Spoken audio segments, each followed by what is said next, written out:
قال الله تبارك وتعالى في القرآن المجيد والفرقان الحميد أعوذ بالله من الشيطان الرجيم بسم الله الرحمن الرحيم لقد كان لكم في رسول الله أسوة حسنة صدق الله العظيم قال النبي صلى الله عليه وسلم من حفظ سنتي أكرمه الله بأربع خصال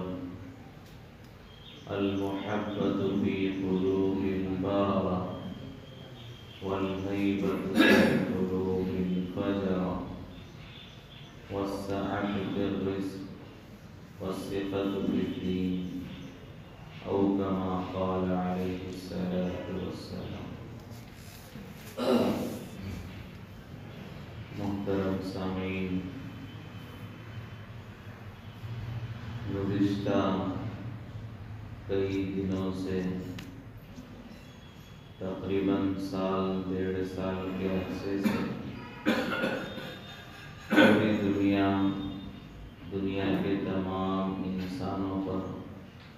حالات اور آزمائش کا سلسلہ چل رہا ہے۔ اللہ کی طرف سے ایک وبائی مرض ایسا پھیلا کہ ہر انسان اس سے متاثر ہوا ہے، جس کی ایک لہر گزشتہ سال جس میں بہت سارے لوگوں کا انتقال ہوا، پھر درمیان میں کچھ افاقہ، کچھ راحت کی سانس سبھی لے ہی رہے تھے کہ دوسری مرتبہ اس وبائی بیماری کا حملہ ہوا اور بہت سارے لوگوں کا انتقال ہوا۔ اور دیکھنے میں یہ بھی آیا کہ ابھی اس دوسری مرتبہ میں انتقال ہونے والوں میں ایک بڑی تعداد نوجوانوں کی، ادھیڑ عمر والوں کی، اور عام طور پر جس عمر میں لوگوں کا انتقال نہیں ہوتا، 40-50 سال کے درمیان، اسی عمر کے بہت سارے لوگوں کا انتقال ہوا۔ اور ایسے بھی حالات دیکھنے میں آئے کہ ایک ہی گھرانے میں، خاندان، قبیلے میں کئی لوگوں کا انتقال ہوا۔ ابھی والد یا والدہ کا انتقال ہو کر ہفتہ 10 دن نہیں گزرے، پھر دوسری میت اس گھر سے اٹھی ہے اور اس گھر سے رونے کی آوازیں، چیخنے چلانے کی صدائیں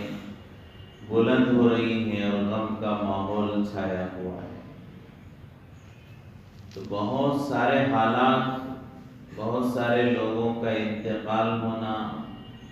بہت سارے رشتہ دار، مشفق مہربانوں سے جدا ہونا، یہ ایک طرف اپنے آپ میں ایک بڑا غم ہے،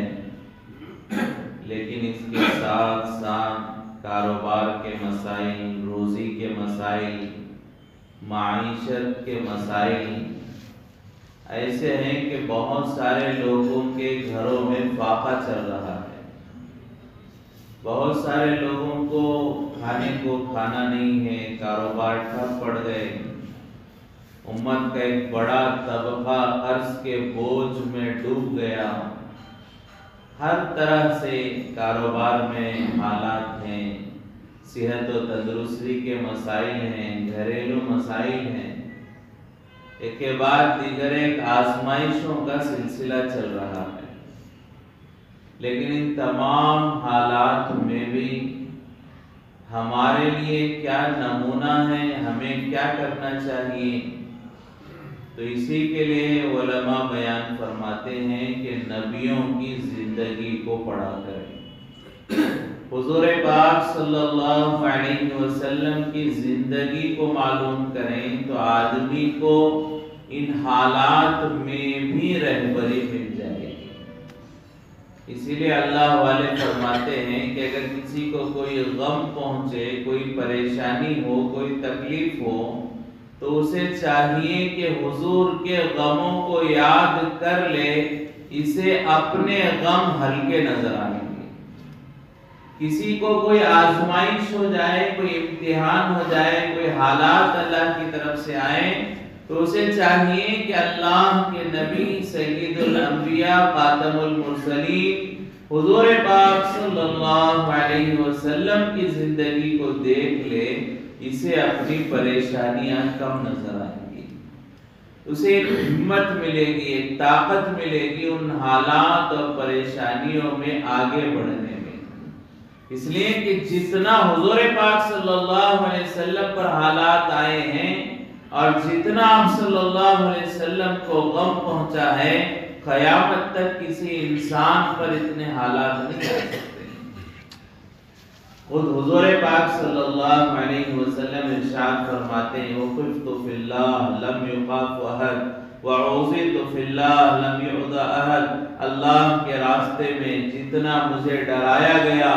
اتنا کسی اور کو نہیں ڈرایا گیا۔ اللہ کے راستے میں جتنی تکلیفیں مجھے پہنچی ہیں، خوف پہنچا ہے، اتنا کسی اور کو تکلیفیں نہیں پہنچی ہیں۔ تمام نبیوں کی تکلیفیں ایک طرف اور خود حضور پاک صلی اللہ علیہ وسلم کی زندگی اور آپ کی زندگی میں آزمائشوں کو دیکھا جائے تو حضور کے غموں کا پلہ بھاری نظر آئے گا۔ تو ہمیں چند دن، چند سالوں کے حالات پر اللہ سے نا امید ہونا اور اللہ سے ناراض ہونا اور اللہ کی شکایت اپنے زبانوں پر لانا، یہ بالکل بھی مناسب نہیں ہے۔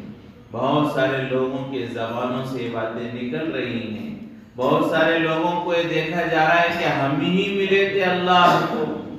کہ ہمارے ہی گھرانے میں، ہمارے ہی خاندان میں اتنے لوگوں کا امتحان ہوا، اتنے لوگوں کا انتقال ہوا، کیا ہم ہی ملے تھے؟ ہم نے کیا کیا؟ اللہ نے ہمارے ساتھ انصاف نہیں کیا، اللہ نے ہمارے اوپر ظلم کیا۔ ایسے جملے اگر ہمارے زبان سے نکلتے ہیں تو یقیناً یہ شکوے بھرے جملے اللہ کو ناراض کرنے والے ہیں۔ خود حضور پاک صلی اللہ علیہ وسلم کی زندگی دیکھیں، اتنے حالات ہیں اور ان حالات اور ان پریشانیوں کے باوجود اللہ کے رسول پاک صلی اللہ علیہ وسلم کیا کریں؟ اللہم انی اشکو بثی وحضنی الی اللہ، اے اللہ یہ جو حالات، یہ پریشانیاں میں تیرے ہی سامنے سناتا ہوں اور یہ میری کمزوری ہے۔ اللہ تو نے ظلم نہیں کیا، تیری زیادتی نہیں ہے، میں تو اس سے زیادہ حالات کا مستحق تھا، اللہ میں کمزور ہوں، اس کو برداشت نہیں کر سک رہا ہوں۔ تو حالات کے بعد اپنی کمزوری کا اظہار کر رہے۔ اور کیسے حالات ہیں؟ فرمایا کہ حضور پاک صلی اللہ علیہ وسلم کی ولادت سے پہلے آپ کے والد کا انتقال ہو گیا،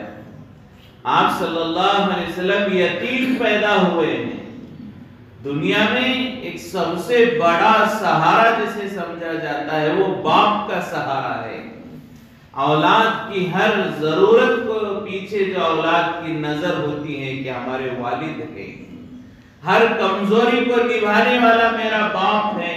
میری ہر ضرورت کو پورا کرنے والے میرے والد ہیں۔ تو ایک سب سے بڑا سہارا جسے سمجھا جاتا ہے وہ باپ کا سہارا، اور حضور پاک صلی اللہ علیہ وسلم کو اللہ نے یتیم بنا کر دنیا میں بھیجا ہے۔ اب والدین جیسا مخلص کوئی نہیں ہوتا۔ دنیا میں محبت کرنے والے ہزاروں ملیں گے، محبت کو جتلانے والے ہزاروں ملیں گے، لیکن جو اخلاص محبت میں ماں باپ کی ہوتی ہے وہ کسی اور کی محبت میں نہیں ہوتی۔ باپ کی شفقت کوئی دنیا کا انسان دے نہیں سکتا، ماں کی ممتا کا بدل دنیا کی کوئی محبت نہیں ہو سکتی۔ تو باپ کا سہارا تو حضور کو نہیں ملا، ماں کی ممتا اللہ نے نصیب فرمائی، اور حضور پاک صلی اللہ علیہ وسلم کی عمر ابھی 6 سال ہے، ابھی صحیح معنوں میں ماں کی ممتا کو حاصل نہیں کیا اور ماں کے سامنے اپنے ناز و نخرے پیش نہیں کیے، اور ابھی جو ہے اپنی خواہشات کو لڑ کر ضد کر کے اپنے ماں سے پورا نہیں کرایا، ابھی 6 سال کی عمر ہے، حضور پاک صلی اللہ علیہ وسلم کی ماں کا بھی انتقال ہو گیا۔ اللہ نے وہ محبت کا سہارا، اللہ نے وہ محبت کا ذریعہ جو ماں کی شکل میں دیا تھا، وہ بھی اللہ نے امتداد اٹھا لیا ہے۔ فرمایا کہ ایسا حال المناک حال بارہا ہم علماء سے بیانات سنتے ہیں، رونگٹے کھڑے ہو جاتے ہیں۔ 6 سال کی عمر ہے، بیابان ہے، کوئی دوسرا نہیں ہے، صرف ایک نوکرانی اور ایک خادمہ ساتھ میں ہے، ایسے حال میں ماں کا انتقال ہوا، اور حضور پاک صلی اللہ علیہ وسلم کے سمجھ میں بھی نہیں آ رہا ہے کہ ماں کا انتقال ہوا۔ کبھی حضور اپنے ماں کے جو ہے قبر پر جا کر جو ہے ہاتھ پھیلا کر سینے کے اوپر جو ہے جیسے ماں کی گود میں جو ہے بچہ سمٹ کے سو جاتا ہے، ماں کی قبر سے حضور چمٹ کے سو جاتے ہیں۔ کیا غم ہوگا؟ فرمایا کہ وہ حالات حضور پاک صلی اللہ علیہ وسلم پر آئے۔ دادا نے حضور کو ہاتھوں ہاتھ لیا تو حضور پاک صلی اللہ علیہ وسلم کے والدہ کے انتقال پر کے بعد تقریباً 2 سال کا عرصہ گزرا، پھر وہ مشفق دادا کا بھی انتقال ہو گیا۔ بچپن سے حضور پاک صلی اللہ علیہ وسلم کے حالات نبوت سے پہلے آزمائشیں ہیں، نبوت کے بعد کی آزمائشوں کا تو ہم تصور بھی نہیں کر سکتے۔ مکی زندگی میں کیا حالات ہیں، حرم میں کیا حالات ہیں، اپنوں سے کیا حالات ہیں، جنہیں اپنا سمجھا کرتے تھے اور جو حضور پر جان نچھاور کرنے کی باتیں کیا کرتے تھے، وہ حضور کے جان کے دشمن بن گئے۔ یہ سب حالات حضور پاک صلی اللہ علیہ وسلم کے مکی زندگی کے ہجرت کا سفر ہے، چھپتے چھپاتے، ڈرتے ڈراتے، بچتے بچاتے حضور پاک صلی اللہ علیہ وسلم بھوکے پیاسے ہجرت کا سفر کر رہے ہیں۔ مکہ مکرمہ کو، کعبۃ اللہ کو، جس کی بے پناہ محبت حضور پاک صلی اللہ علیہ وسلم کے دل میں تھی، ایسے عزیز کعبہ کو چھوڑ کر جا رہے ہیں۔ کیا غم تھا حضور پاک صلی اللہ علیہ وسلم کو، اللہ کے گھر سے دور ہو رہے، ایک ایک قدم پہاڑ جیسا محسوس ہو رہا ہے، قدم اٹھائے اٹھ نہیں رہے ہیں، بوجھ محسوس ہو رہے ہیں، آنکھوں سے آنسو بہ رہے ہیں۔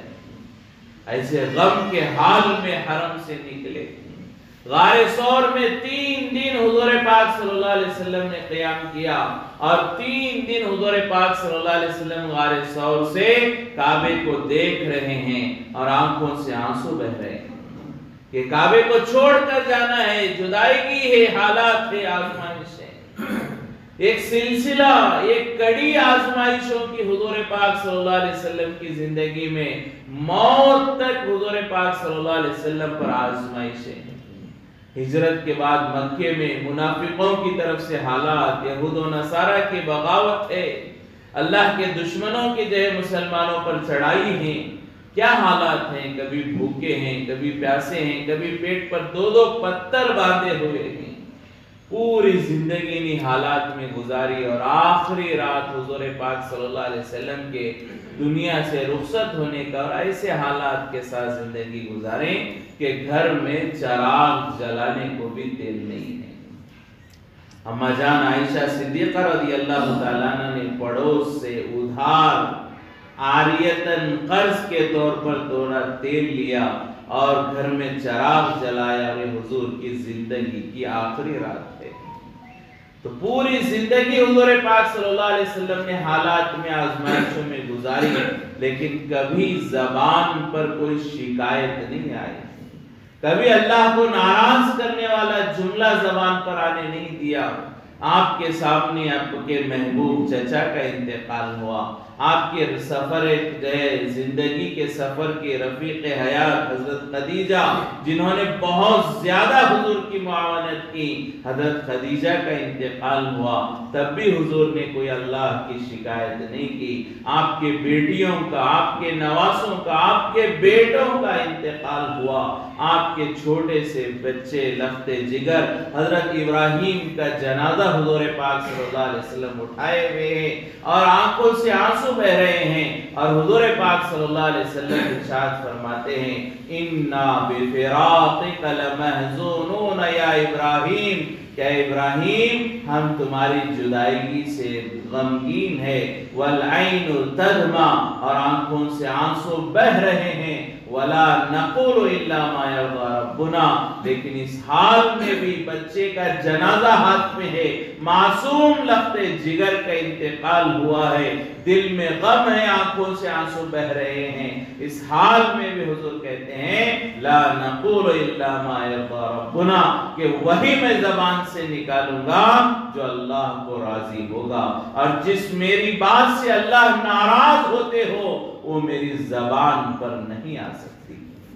فرمائیں کہ یہ حال، یہ آزمائشوں پر صبر حضور پاک صلی اللہ علیہ وسلم نے کیا۔ اگر ہمیں حضور کی یہ زندگی یاد ہوگی تو ہمارے زندگی میں جو حالات چل رہے ہیں، چاہے وہ بیماری کے ہوں، کاروبار میں کمی کے ہوں، یا جو ہے معاملات میں نقصان کے ہوں، یا معاشی ہوں، گھریلو ہوں، یہ جو حالات ہیں، ان حالات میں ہمیں ہمت ملے گی اور اللہ کے طرف جو ہے بڑھنے کا ایک ارادہ ہوگا، اور صبر کے اللہ توفیق نصیب فرمائیں گے۔ ان حالات میں ہمیں صبر کرنا چاہیے، اللہ کی طرف بڑھنا چاہیے۔ ابھی جو ایام گزر رہے ہیں، بقرہ عید قریب آنے والی ہیں، فرمائیں کہ ان حالات میں ہم خصوصاً حضور کی قربانیاں بھی اور حضرت ابراہیم علیہ السلام کی قربانیوں کو بھی یاد کریں۔ ابراہیم علیہ السلام کی زندگی بھی پوری قربانیوں میں گزری ہے۔ بچپن میں گھر میں مخالفت ہوئی ابتداءً، پھر خاندان و قبیلے والے دشمن بن گئے، یہاں تک کہ پورا علاقہ وقت کا بادشاہ جان کا دشمن بن گیا، اور دشمنی حد تک ہوئی اور جان کی قربانی دینے کا موقع آیا۔ پھر اللہ کی مدد ہوئی اور ہجرت ہوئی، ہجرت کے بعد اللہ کی آزمائش ہوئی کہ اپنے جو لخت جگر کو، جو بڑھاپے کی عمر میں ایک نعمت اللہ نے نصیب فرمائی، اسے بھی ویران اور بیابان جنگل میں چھوڑ کر چلے جائے۔ پوری زندگی حضرت ابراہیم نے آزمائشوں میں گزاری، اور کیسے امتحانات میں کامیاب ہوئے کہ اللہ تبارک و تعالی نے فرمایا فَأَتَمَّهُنَّ، کہ اللہ فرماتے ہیں ابراہیم نے امتحانات میں، آزمائشوں میں پورے وہ کامیاب ہوئے۔ علماء فرماتے ہیں اتم کے معنی یہ ہو سکتے ہیں، یوں اس کا خلاصہ کیا جا سکتا ہے کہ 100% کامیاب ہوئے، 100% حضرت ابراہیم علیہ السلام اپنے آزمائشوں میں اللہ کی طرف سے جو آئی کامیاب ہوئے۔ تو یہ ابھی وہ زمانہ چل رہا ہے۔ ان حالات میں خصوصاً ہم ابراہیم علیہ السلام کی زندگی کو دیکھیں، نمونہ بنائیں، ان کے زندگی کے حالات کو سامنے رکھ کر اپنے حالات میں ہم صبر کریں اور اللہ سے ناراض نہ ہو، اللہ کی رحمتوں سے نا امید نہ ہو، اس لیے کہ اللہ نے قرآن میں فرمایا ہر تنگی کے بعد ضرور اللہ راحت نصیب فرماتے ہیں۔ ہر تنگی کے بعد اللہ کی طرف سے راحت ہوتی ہے، اللہ کی طرف سے کشادہ اور وسعت کے حالات ہوتے ہیں۔ تو اللہ کی ذات سے ہمیں امید رکھنی چاہیے، اور ان حالات میں اللہ کی طرف توجہ ہونی چاہیے، اللہ کی طرف انابت ہونی چاہیے، اللہ کی طرف ہمیں لوٹنے کی کوشش کرنی چاہیے۔ لیکن بڑے افسوس کی بات ہے، بہت زیادہ غفلت کی بات ہے کہ ان حالات میں بھی ہم اللہ کو بھلائے ہوئے ہیں، اور ان حالات میں بھی ہم اللہ کو ناراض کر رہے ہیں، اللہ کے رسول پاک صلی اللہ علیہ وسلم کو ناراض کرنے والے اعمال کر رہے ہیں۔ آخر اب بھی ہم نہ سدھریں تو آخر وہ کون سا موقع ہوگا، وہ کیا حالات ہوں گے کہ جب ہم اللہ کی طرف لوٹیں گے۔ ایمان والے کے لیے معمولی پریشانی بھی ذریعہ بنتی ہے اللہ کی طرف لوٹنے کا، لیکن اتنی پریشانیاں اور اس کے باوجود ہم اللہ کی طرف نہ لوٹیں تو ہمارے ایمان کی کمزوری کا کیا حال ہوگا،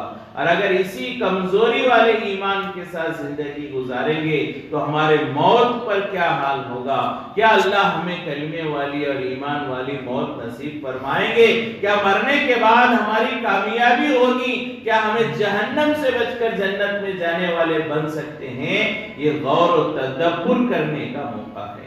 ابھی وقت ہے ہمارے پاس، اس وقت کو ہم غنیمت سمجھے۔ کئی لوگ اسی کووڈ میں پہلے مرحلے میں دوسرے مرحلے میں انتقال کر گئے، آج وہ ایک سبحان اللہ کہنے کے محتاج ہیں، 1 روپیہ صدقہ کرنے کے محتاج ہے، ایک سجدہ قیامت تک وہ نہیں کر سکتے۔ موقع نکل گیا، قبر میں چلے گئے، اب ان کے جو ہے اعمال کا موقع ختم ہو گیا۔ لیکن ہمارے پاس ابھی موقع ہے، ذکر کر سکتے ہیں، تلاوت کر سکتے ہیں، سجدے کر سکتے ہیں اور نماز پڑھ سکتے ہیں، خیرات کر سکتے ہیں، اللہ کے سامنے آنکھوں سے آنسو بہا کر اپنے گناہوں کو معاف کرا سکتے ہیں، اللہ کو راضی کر سکتے ہیں۔ آج یہ موقع ہے، معلوم نہیں کل یہ موقع ہمیں ملے گا نہیں ملے گا۔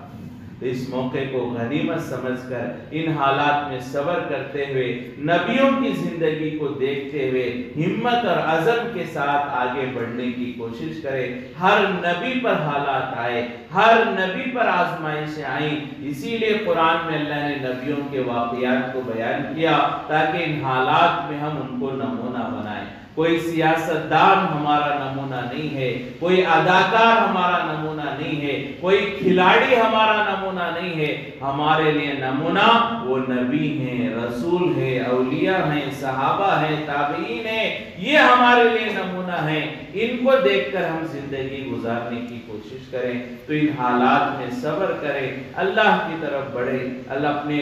جان کے ذریعے سے، اپنے مال کے ذریعے سے، اپنی صلاحیتوں کے ذریعے سے اللہ کو راضی اور خوش کرنے والے اعمال کی فکر کریں۔ الحمدللہ اللہ نے دوبارہ مسجدوں کو شروع کیا ہے، تو مسجدوں کو آباد کریں، مسجدوں کو ویران ہونے سے بچائیں، مسجدوں کی آبادی کی فکر ہو، ہم مسجدوں کی طرف بڑھتے رہے، یہ ایمان کی علامت ہے۔ مسجدوں کا تعاون کریں، جیسا کہ ہم سب جانتے ہیں کہ لاک ڈاؤن میں مساجد بند تھیں، اور اکثر ہمارے مساجد میں فرمایا کہ کوئی آمدنی وغیرہ کا ذرائع نہیں ہوتے، کافی مہینوں سے مساجد بند ہیں، تو مساجد کے اخراجات ہیں، ائمہ حضرات کی تنخواہیں ہیں، ضروریات ہیں، مؤذنین کی تنخواہیں، بہت سارے مسائل مسجدوں کے بھی ہیں۔ جیسے ہم اپنے ان حالات میں دوسرے ضروری کاموں کے لیے جو ہے نفقہ اور خرچہ نکال رہے ہیں اور ہر کام کر رہے ہیں، لیکن مسجدوں کی، مدرسوں کی مدد نہیں ہو رہی ہے،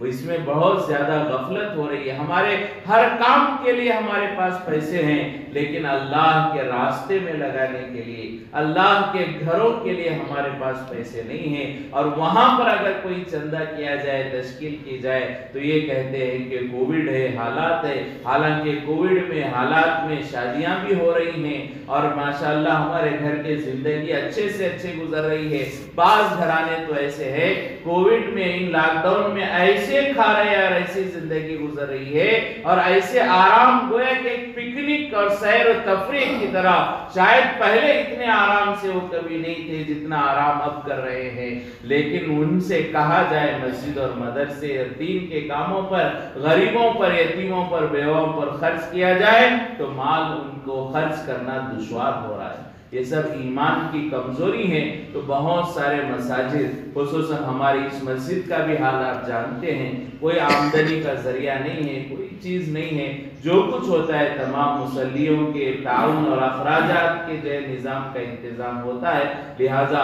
دین کے کاموں میں، مسجد میں، دیگر کاموں میں زیادہ سے زیادہ ہم تعاون کریں، اور ایسے حال میں جب تعاون ہوتا ہے تو اللہ اس کے غیبی مددیں فرماتے ہیں۔ صحابہ اکرام کو جو ملا اس کی ایک وجہ علماء بیان فرماتے ہیں، صحابہ نے اس وقت میں مال خرچ کیا جب خود ان کو مال کی ضرورت تھی۔ صحابہ کے تعاون پر جو بے پناہ اللہ نے دیا ہے، صحابہ نے سب کچھ اللہ کے نام پر لٹایا تھا، لیکن ایک وقت ایسا آیا کہ حضرت عبدالرحمن بن عوف رضی اللہ تعالیٰ عنہ کا انتقال ہوا، ان کی وراثت میں ان کی اولادوں کو سونے کے چٹان ملے۔